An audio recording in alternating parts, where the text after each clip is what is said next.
Hey everybody, welcome to Snow Talk. Wave 3 News meteorologist Brian Good. Thanks for all the notes, by the way, for National Weather Person's Day. We appreciate that. Had a lot of fun with Tom Wills today on the Wave 3 Listen Show. It's nice to see him. We've got a great team, not only here at the station, but we got a lot of great meteorologists in this market that we also call our friends. So it's nice to, you guys are lucky to have a lot of great meteorologists in our area. And really, for the most part, it's fairly quiet for us today. You know, we had some excitement last night, but it's kind of sad when a dusting of snow becomes exciting, but that gives you an indicator of how sad the winter has been. It did add up, though. Officially, it bumped us up now for the season total of 5.1 inches of snow. Still a good 2 inches below normal. And last year, more than 19 and a half already in the can at that point. Anything can still happen, and we'll get into how things look in the longer term. But for the next several days, yeah, not exactly a snow forecast. In fact, we're going to have to wait until about the 13th before we really see something that would raise eyebrows again for any snow chance potential. So I want to keep everything in the low end, so a half a Twix bar on a scale of 0 to 10.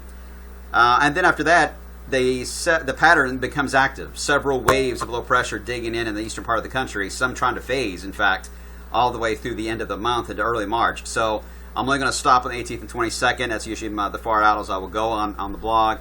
And but I will tell you that the pattern is even more active after that. So enjoy the quiet for the next few days, because the busy time for us to track more fun and games is coming our way.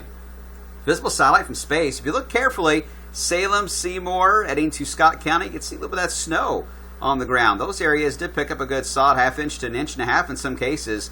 And the snow cover obviously a little thicker in Indiana. That's where you can see the rivers showing up nicely just above the banner. It's always a cool shot from space. And then you can see on the south end of that, once you get into Clark County, into Louisville and Kentucky, it's bare ground. The snow is, for the most part, long gone, even though we are below freezing. In fact, it's a cold day. 26 right now. Seymour is still at 19. 25 in Salem. The warm spot is way to the south in Adair County at Columbia. All right, so the setup here for this upcoming pattern here for the weekend. Cold tonight, and we start a warming trend tomorrow. Southwest winds begin to build in. We'll start to see temperatures take a good 10-degree jump, if not 20-degree jump for tomorrow.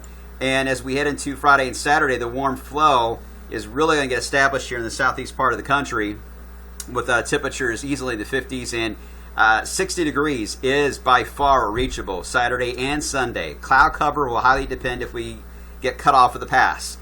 If we get enough sunshine and those south winds, the signs are there easily to get to 60 degrees, if not even a little higher.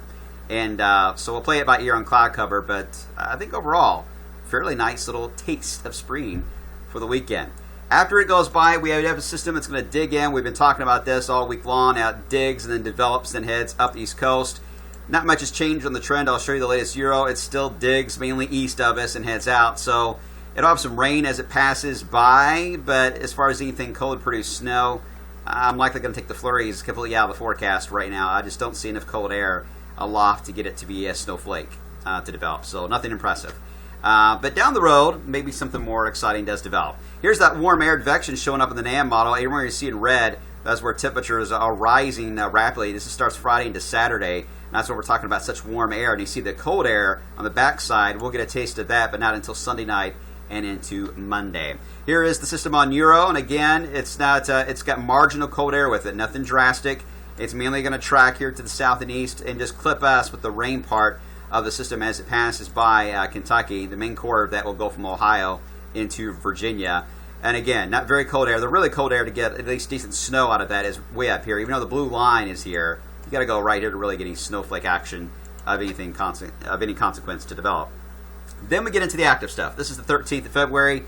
We then prepare for another Arctic front that appears to be heading our way. This time, it looks like most of the precipitation will be ahead of the front, not behind it like last night. So this would be a classic scenario of rain ending as snow. You don't get much snow on that kind of a setup compared to what we saw last night, since it's ahead of the front, not behind it. So the warm air eats up a lot of that moisture in the form of liquid. But it will be a game changer for digging in a very strong Arctic high in the eastern part of the country. And ensembles are really picking up on that too.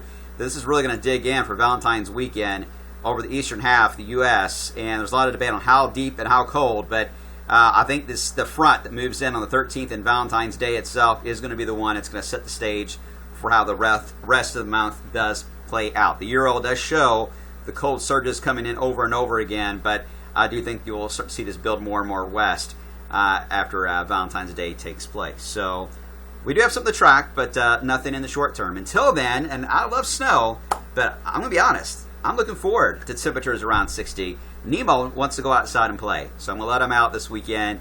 And I should wash the car, too. There's been a lot of salt in the roads. I know it's going to rain on Sunday, and it only makes the salt get back on your car again, but I got to take care of the vehicle, so I'm going to wash them off, so I suggest you do the same. So enjoy the warming trend that's coming our way. It's going to be cold tonight, but starting tomorrow, we begin that move upward. We'll see you today beginning at 5.